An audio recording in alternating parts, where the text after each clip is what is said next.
Dans un charmant village, blotti entre des collines verdoyantes et de majestueux arbres centenaires, vivait une petite fille intrépide nommée Lily. À seulement 8 ans, ses yeux bleus brillaient d'espièglerie, et ses cheveux dorés reflétaient les rayons chauds du soleil estival. Chaque jour, Lily s'aventurait dans la forêt derrière sa maison, s'imaginant qu'elle était peuplée de créatures fantastiques dissimulées sous les feuillages. Un soir, alors que le ciel s'embrasait de teintes orangées et rosées, elle entreprit sa promenade habituelle. L'air embaumait le parfum des pins, et la brise douce fredonnait des mélodies mystérieuses.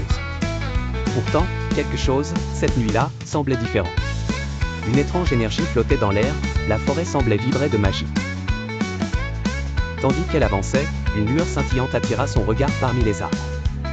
Poussée par la curiosité, elle suivit la lumière jusqu'à une clairière secrète. Là, en son centre, se dressait un chêne ancien dont les feuilles luisaient d'un éclat doré. Soudain, des éclats de rire cristallins résonnèrent autour d'elle, des rires légers et mélodieux, semblables à des clochettes tintinnabulantes. Surprise, Lily scruta les environs et découvrit avec émerveillement de minuscules créatures ailées virevoltant dans les airs. C'étaient des fées. Leurs ailes étincelaient de 1000 couleurs, et leurs robes chatoyaient comme des étoiles. « Bienvenue, Lily !» s'exclama une voix douce alors qu'une fée aux ailes violettes s'approchait d'elle. « Je suis Ivy, et nous t'attendions. » « Moi » s'étonna Lily, son cœur battant la chamade. « Pourquoi ?»« La forêt enchantée est en péril » expliqua Ivy. « Un cristal magique, caché au cœur des bois, maintient notre monde en vie. Mais il est en train de perdre sa lumière, et seule une âme pure et courageuse peut le raviver. » Les yeux de Lily s'agrandirent. « Que dois-je faire ?» Ivy sourit avec bienveillance.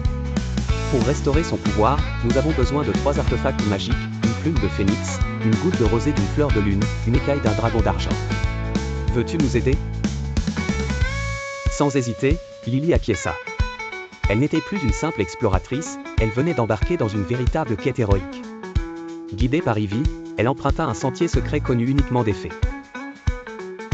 Elles arrivèrent bientôt à un bosquet où un majestueux phénix se tenait fièrement sur une branche. Son plumage flamboyant illuminait l'obscurité naissante. « Adresse-lui des paroles sincères, et il t'offrira son aide » souffla Ivy. Lily s'inclina respectueusement. « Grand phénix, accepteriez-vous de me donner une de vos plumes pour sauver la forêt ?» Le phénix plongea son regard profond dans celui de Lily avant d'arracher délicatement une plume incandescente et de la lui tendre.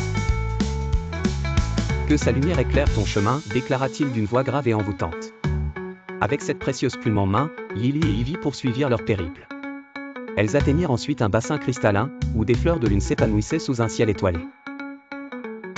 Lily tendit délicatement ses mains et recueillit une perle de rosée lumineuse, scintillante comme de l'argent liquide. Enfin, elles arrivèrent devant l'antre du dragon d'argent. La créature colossale, à l'allure imposante, posa sur elle un regard empli de sagesse. « Je sais pourquoi tu es venu » déclara-t-il d'un ton profond avant de détacher une écaille luisante et de la lui offrir. « Utilise-la avec discernement. » Les 3 artefacts réunis, Lily et Ivy revinrent, et la forêt brilla de magie, sauvée grâce à elle. « Merci, Lily » souffla Ivy.